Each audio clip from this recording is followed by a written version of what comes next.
Good morning students, class seventh math. तो प्रिय विद्यार्थियों, जैसा कि व्हाट्सएप ग्रुप में देखने के बाद मुझे पता चलता है कि लगता है आपके मन में भी मैथ फोबिया हो गया है। मैथ फोबिया क्या है? जैसे आपने सुना होगा हाइड्रोफोबिया। हाइड्रोफोबिया में व्यक्ति क्या होता है, पानी देख करके डरता है। फोबिया मीन्स होता है डर, हाइड्रो मीन्स पानी, हाइड्रोफोबिया मीन्स पानी देख करके व्यक्ति डरता है। ऐसे ही मैथ फोबिया क्या है, गणित का नाम सुन करके ही बच्चे डरते हैं कि अब टीचर्स मैथ पढ़ाएंगे, मैथ तो मुझे समझ में ही नहीं आती, मैथ तो व्हाट्सएप पर समझाया जाता है, मोबाइल में समझाया जाता है, मैथ मुझे समझ में ही नहीं आती, मैं मैथ पढ़ूंगा ही नहीं पढ़ूंगा, मैथ का वीडियो मैं देखूंगा ही नहीं देखूंगा, क्योंकि मैथ मुझे समझ में ही नहीं आती। तो प्रिय विद्यार्थियों, ऐसी बात नहीं है। मैथ फोबिया मतलब मैथ से डर। जब हम किसी चीज़ से डरने लगते हैं तब हम उसको बिना जाने समझे दूर भागने लगते हैं, जबकि ऐसी बात नहीं है। जैसे जब छोटा बच्चा पढ़ना शुरू करता है तब वो क्या करता है, टेढ़ी मेढ़ी रेखाएं ही खींचता है। वो रेखाओं के माध्यम से ही सीखना शुरू करता है। तो जीवन में बहुत सी गणित ऐसी है, मैथ ऐसी है जिसका आप अपने जीवन में इस्तेमाल करते हैं रोज़ाना। छोटा बच्चा का मैथ आप देखिए, वो ज़्यादा सामान आप देख करके, जैसे उसके हाथ में दो चीज़ें हैं, उसके हाथ में दो चीज़ें हैं और एक चीज़ दे करके आप उसकी दो चीज़ें लेना चाहते हैं, तो छोटा बच्चा अपनी दो चीज़ें नहीं देता है और आपकी एक चीज़ भी नहीं लेता है। तो इससे क्या पता चलता है? इससे ये पता चलता है कि छोटा बच्चा भी गणित जानता है, वो कैलकुलेशन भी जानता है कि हमारा सामान ज़्यादा है और हम नहीं देंगे। तो अब जैसे जैसे बच्चा बड़ा होता जाता है उसके मन में एक भ्रम पैदा हो जाता है। मैथ गणित जो है ये कठिन सब्जेक्ट है और ये हमको समझ में नहीं आती है, हम मैथ नहीं पढ़ेंगे। तो जैसे ही बच्चे के मन में ये डर पैदा हो जाता है कि मैथ हमको समझ में नहीं आती है, मैथ हम नहीं पढ़ेंगे, तो फिर वही क्या है, मैथ फोबिया है। बच्चे के मन में मैथ के प्रति डर पैदा हो गई है। इस डर को हम कैसे दूर कर सकते हैं?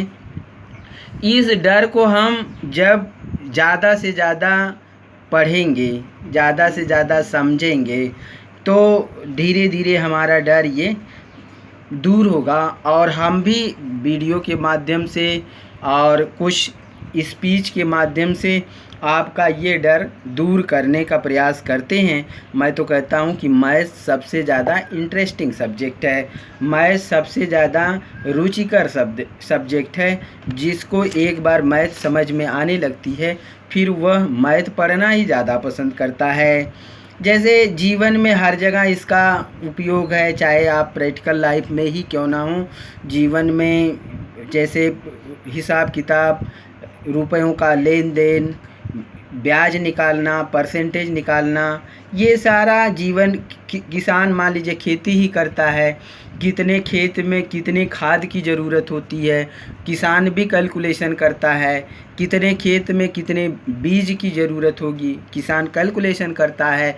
तो मैं कहता हूँ अगर बिना पढ़ा लिखा, अगर किसान नहीं पढ़ा लिखा है तब भी वो कैलकुलेशन कर लेता है कि 1 बीघा खेत में कितना गेहूँ वो बुआई होगी, कितना खाद डाली जाएगी। जब बिना पढ़ा लिखा किसान कैलकुलेशन कर सकता है तो मैं नहीं समझता कि आपको मैथ्स के प्रति डर होना चाहिए, मैथ के प्रति जो है आप में फोबिया होनी चाहिए।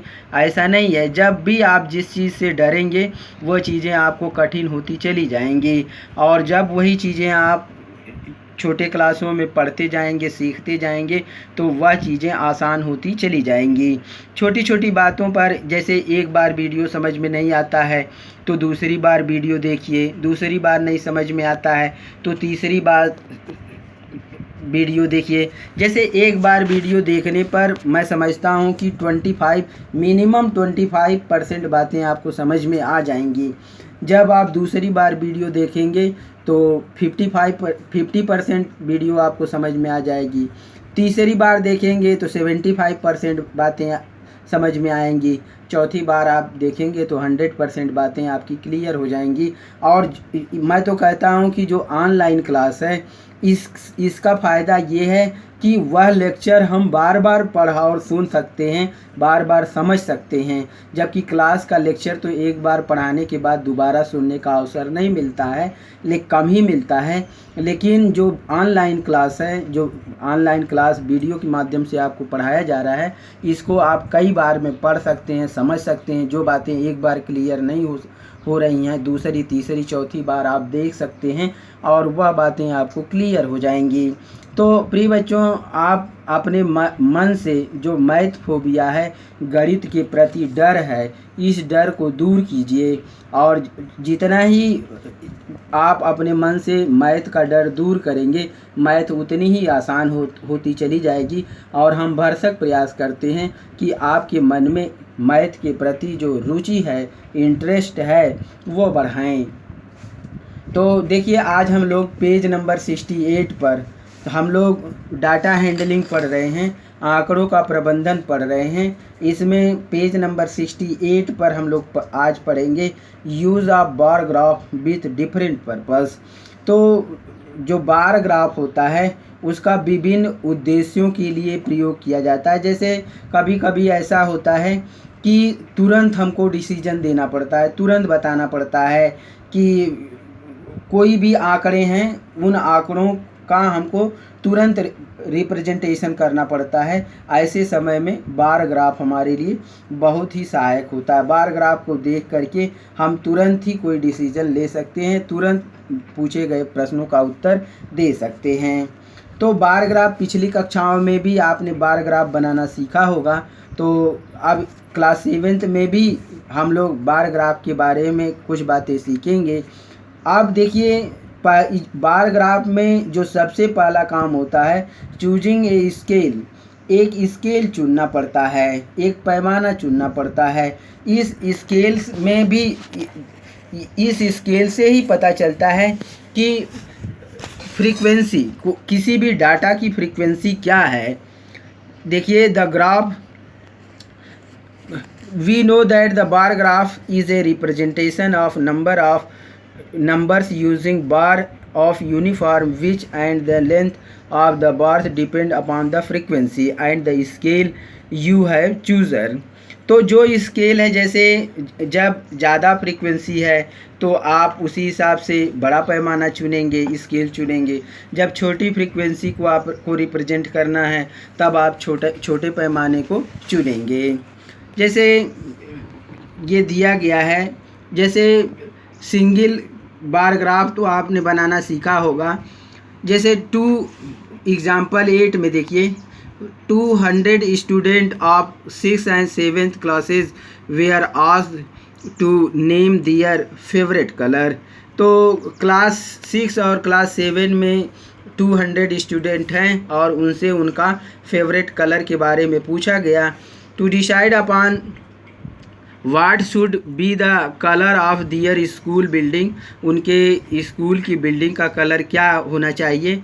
The result are shown in the following table represent the given data on a bar graph. तो जैसे फेवरेट कलर स्टूडेंट, तो 43, जैसे 200 स्टूडेंट में से 43 स्टूडेंट रेड कलर उनको पसंद है। 19 स्टूडेंट ऐसे हैं जिनको ग्रीन कलर पसंद है। 55 स्टूडेंट हैं जिन्हें ब्लू कलर पसंद है। 49 स्टूडेंट हैं जिन्हें येलो कलर पसंद है और 34 स्टूडेंट हैं जिन्हें ऑरेंज कलर पसंद है। तो answer the following question with the help of bar graph.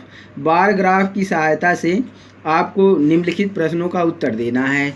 Which is the most preferred colour and which is the least preferred. कौन सा कलर ऐसा है जिसको ज़्यादातर बच्चे पसंद करते हैं और कौन सा कलर ऐसा है जिसको सबसे कम बच्चे पसंद करते हैं। How many colour are there in all, कुल कितने कलर हैं। व्हाट आर दे, वे कौन कौन से हैं। तो इसका बार ग्राफ जब हम बनाते हैं तो सबसे पहले हमको क्या है, स्केल मानना पड़ता है। जैसे स्टूडेंट कितने हैं, स्टूडेंट कुल वो मैक्सिमम कितने हैं, 55 हैं।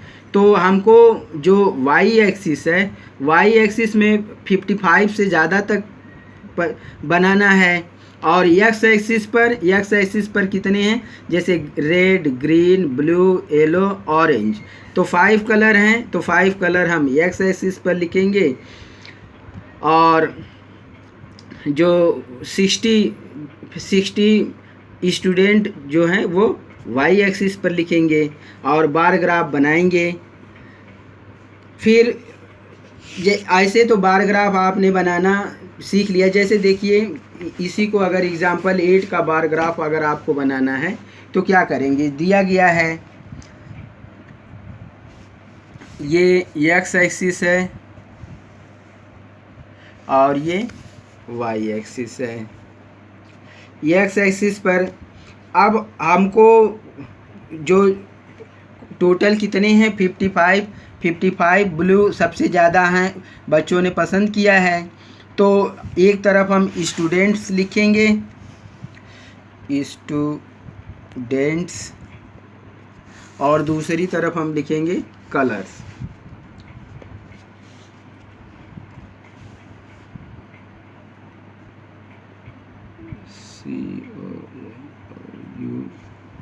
COURS colours.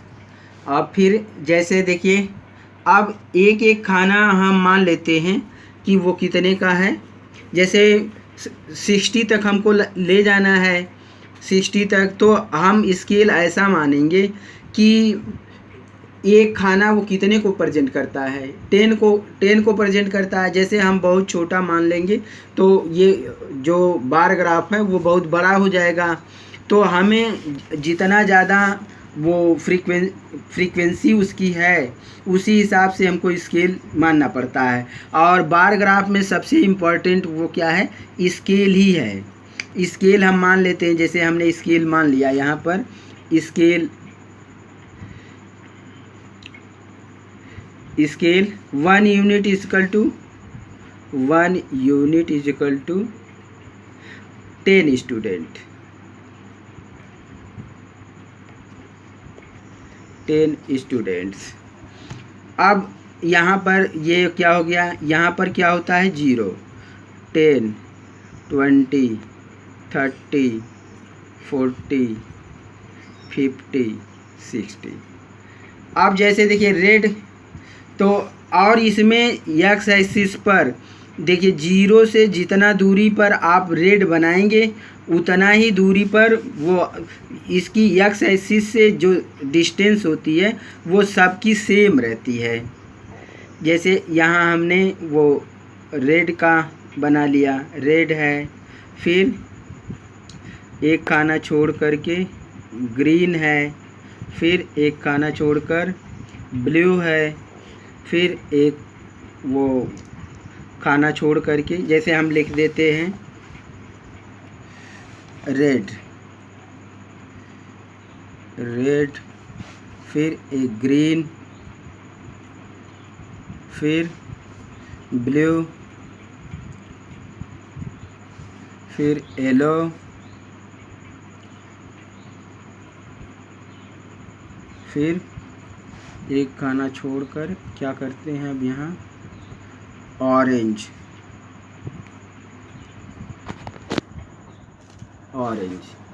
अब जो हम बार ग्राफ बनाएंगे, जैसे रेड में कितने हैं 43 हैं, रेड में कितने स्टूडेंट हैं 43। तो 40 और 50 के बीच में 43 होगा। तो रेड से हम क्या करेंगे, रेड से 43 का हम बनाएंगे। जैसे बराबर डिस्टेंस दोनों तरफ से लेंगे, 43 का हमने ऐसे बना दिया 43, ये क्या हो गया 43। फिर ग्रीन क्या है 19 है, 19 10 और 20 के बीच में होगा 19, तो ये हम 19 का बनाते हैं।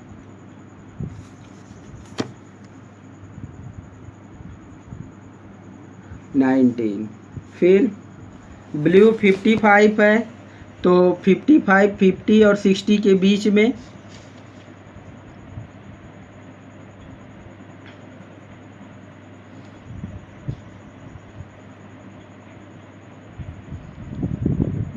बनाएंगे।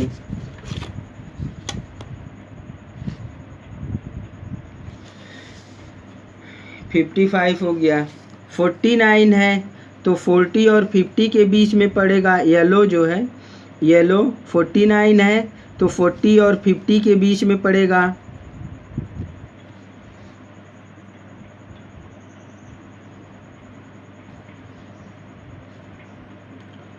ऐसे बनाएंगे।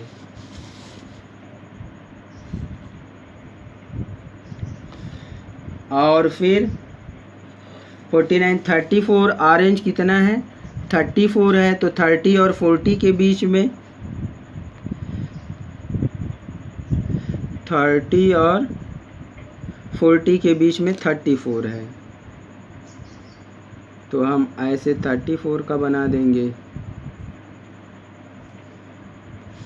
हमेशा ध्यान ये रखना चाहिए कि जितना चौड़ाई इसकी हो उतना ही चौड़ाई इसकी भी हो, जितना विड्थ ये रेड की है उतना ही विड्थ ग्रीन की हो, उतना ही विड्थ ब्लू की हो, उतना ही चौड़ाई येलो की हो और उतनी ही चौड़ाई ग्रीन की हो।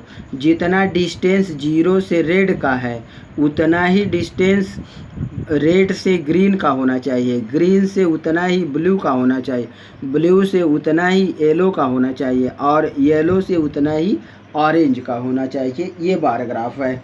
इस बार ग्राफ को देख करके कुछ क्वेश्चन आपसे पूछे जा रहे हैं, इन क्वेश्चनों के आंसर आपको देना है। अब जैसे आप ये तो आगे हम पढ़ेंगे ड्राविंग ये सिंगल बार ग्राफ आपने देखा, ड्राविंग सिंगल बार ग्राफ। अब हम लोग पढ़ेंगे ड्राविंग डबल बार ग्राफ। अब हम लोग देखिए पेज नंबर 70 पर, पेज नंबर 70 पर ड्राविंग डबल बार ग्राफ। तो डबल बार ग्राफ हम कैसे, बार ग्राफ को देख करके कुछ प्रश्नों के उत्तर देना रहता है। तो डबल बार ग्राफ हम कैसे खींचेंगे, drawing double bar graph. Drawing double bar graph, जैसे एक एग्जांपल आप देखिए दिया गया है, ये mathematics teacher want to see whether the new technique of teaching he applied after quarterly test was effective or not। ये mathematics teacher want to see whether the new technique of teaching she applied after quarterly test was effective or not। तो एक mathematics की अध्यापिका हैं, उन्होंने एक नई technique से पढ़ाना वो शुरू किया क्वार्टरली टेस्ट के बाद। जैसे quarterly test mid term exam के बाद उन्होंने नई टेक्निक अपनाया। तो she takes the scores of the 5 weakest children, जो 5 सबसे कमज़ोर बच्चे थे उन पर उन्होंने ये बार ग्राफ बनाया। In the quarterly test out of 25 and in the half yearly test 25। तो एक मैथमेटिक्स की अध्यापिका हैं जिन्होंने मिड टर्म एग्ज़ाम के बाद नई टेक्निक से पढ़ाना शुरू किया और उन्होंने इसका परिवर्तन देखना चाहा 5 वीकेस्ट स्टूडेंट में। 5 सबसे कमज़ोर जो स्टूडेंट हैं उनका मिड टर्म में कितना, मिड टर्म का एग्ज़ाम जो 25 का लिया और हाफ ईयरली का जो 25 का एग्ज़ाम लिया है, उन्होंने एक बार ग्राफ बना करके जो टेस्ट लिया है उसका बार ग्राफ बनाया और उसका मिलान किया कि जो नई टेक्निक है वह इफ़ेक्टिव है कि नहीं है। जैसे देखिए 5 स्टूडेंट हैं, आशीष, अरुण, कविश, माया और रीता। ये 5 वीकेस्ट स्टूडेंट हैं। क्वार्टरली में 25 में आशीष ने कितना पाया, 10, 25 में 10 और हाफ ईयरली में 15। अरुण ने 15 पाया और हाफ ईयरली में 18। कविश ने ये क्वार्टरली में 12 और हाफ ईयरली में 16 और माया ने क्वार्टरली में 20 और हाफ ईयरली में 21। रीता ने हाफ ईयरली ये क्वार्टरली में 9 और हाफ ईयरली में 15। तो इसका डबल बार ग्राफ खींचना है तो क्या हम डबल बार ग्राफ कैसे खींचते हैं? तो सबसे पहले देखिए हम वो स्केल मानते हैं। 1 यूनिट कितना दिखा रही है, जैसे हम स्केल मानेंगे सबसे पहला काम क्या होता है, बार ग्राफ का स्केल होता है।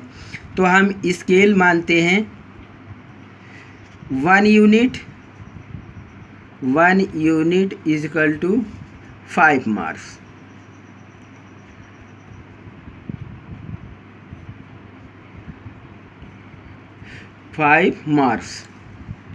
One scale equal to 5 marks. Scale 1 unit equal to 5 marks. जैसे 1 यूनिट बार ग्राफ का पेपर मिलता है तो उस बार ग्राफ पर जो बार ग्राफ बनाया जाता है, बार ग्राफ पेपर पे ही बनाते हैं। तो इसमें मान लेते हैं वो खाने बने रहते हैं, उन खानों के आधार पर ही हम स्केल मानते हैं। तो 1 यूनिट को हमने मान लिया, 1 यूनिट कितना है, 5 मार्क्स के हैं।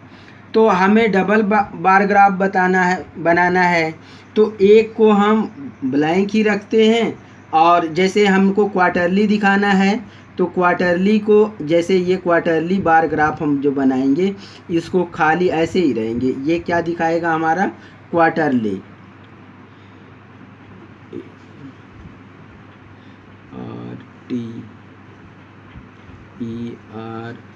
RTERLY quarterly. और ये जो जिसको हम ऐसे दिखाएंगे ये क्या है, हाफ ईयरली है, हाफ ईयरली है। तो एक्स एक्सिस और वाई एक्सिस हम खींच लेते हैं। पहले एक्स एक्सिस खींच लेते हैं, ये क्या है, एक्स एक्सिस है और ये वाई एक्सिस है। अब हमने स्केल मान लिया, 1 यूनिट कितना है, 5 मार्क्स है। तो यहाँ पर क्या है, 0 है, फिर ये 5 मार्क्स है, 5, 10, 15, 20 और 25। तो हम क्या दिखाएंगे, जैसे आशीष का 10 है, आशीष का, अब इधर नाम भी लिख देंगे, आशीष,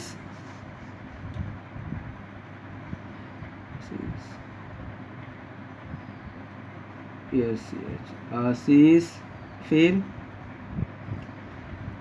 अरुण,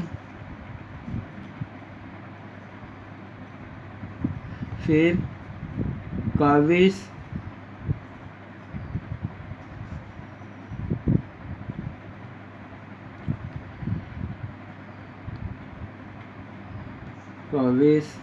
फिर माया,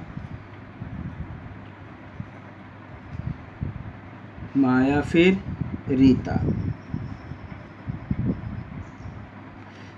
फिर अब देखिए जैसे क्वार्टरली में आशीष का कितना है, 10 है, तो हम आशीष का 10 खींच देंगे। क्वार्टरली, ये क्या है? क्वार्टरली का है। फिर इसका 15 है, किस में?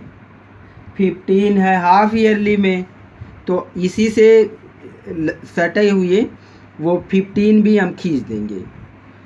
ये 15 हमने खींच दिया हाफ ईयरली का, और यही लाइन, ये लाइन और आगे बढ़ा देंगे, ये लाइन और आगे बढ़ा देंगे। ये 15 क्या हो गया? हाफ ईयरली का हो गया।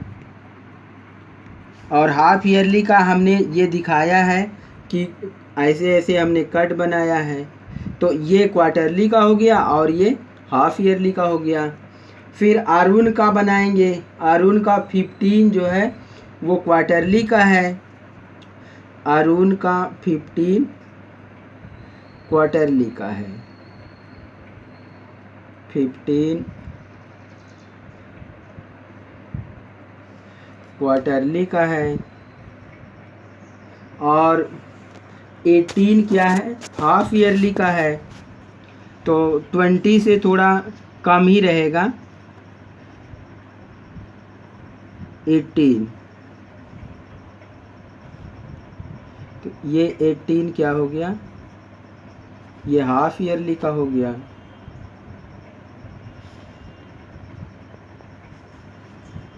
ये 18 हाफ ईयरली का हो गया। काविश का 12 क्वार्टरली का है। 12,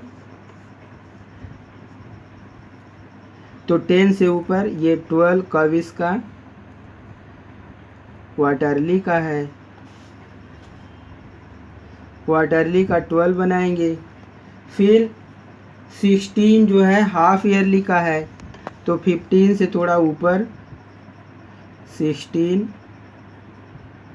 हाफ ईयरली का बनाएंगे।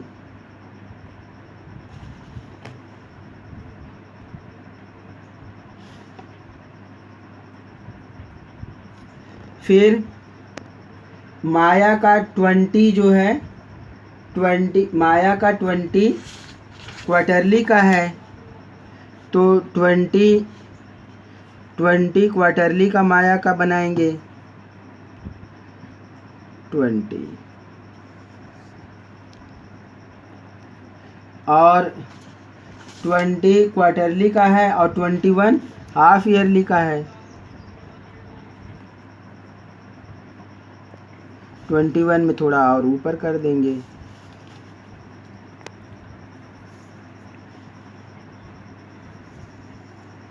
और जो हाफ ईयरली का है ऐसे ऐसे कट कर देंगे। और रीता का 9 जो है क्वार्टरली का है। 10 से थोड़ा कम रहेगा। 9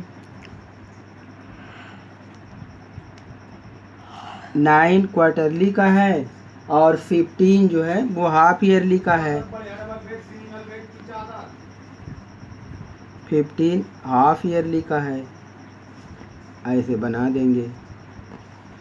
तो ये डबल बार ग्राफ हो गया। अब इनको देख करके जैसे टीचर ने ये अनुमान लगाया कि जो उसका जो नई हाफ मिड ये क्वार्टरली जो उसने एग्ज़ाम लिया है, उसके बाद जो मिड टर्म एग्ज़ाम उसका हुआ है, क्वार्टरली एग्ज़ाम हुआ है, उसके बाद जो हाफ ईयरली में उसने नए तरीके से पढ़ाना शुरू किया, तो वो तरीका जो है, जो 5 वीकेस्ट स्टूडेंट हैं उसमें हर बच्चे में इम्प्रूवमेंट हुआ है।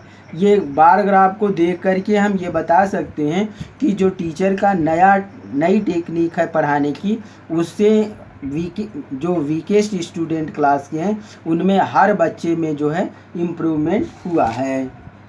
अब इसको देख करके जो कुछ क्वेश्चन पूछे जा रहे हैं उन प्रश्नों के उत्तर आप बता सकते हैं। तो ऐसे ही आप एक्सरसाइज में देखिए, exercise 3.3 use the bar graph to answer the following question, which is the most popular pet. तो बार ग्राफ को देख करके how many student have dog as a pet. तो ये बार ग्राफ को देख करके use the bar graph to answer the following question, which is the most popular pet. तो बार ग्राफ की सहायता से जैसे ये दिया गया है, pet owned by student of the class 7, pet animals student. तो डॉग्स जैसे 8 स्टूडेंट पसंद करते हैं, पेट पालतू जानवर हैं 8 स्टूडेंट के। काइट्स जो है वो 10 है, रैबिट्स जो है वो 2 है, और हैमस्टर्स और कितना है 4 to 6 4 5 है, और अदर्स कितना है 4 से कम ही है 3 है। तो which is the most popular pet, तो सबसे ज़्यादा बच्चों का जो पेट एनिमल है वो क्या है, बार ग्राफ को देखकर बता देंगे, काइट है। हाउ मेनी स्टूडेंट है डॉग एज पेट, तो कितने बच्चों का जो पालतू जानवर डॉग है, तो 8 है। तो ऐसे बार ग्राफ को देख करके आप क्वेश्चन ये एक्सरसाइज सॉल्व कर सकते हैं। तो आशा करता हूं कि ये वीडियो एक्सरसाइज 3.3 सॉल्व करने में आपकी मदद करेगी। Thank you, have a nice day.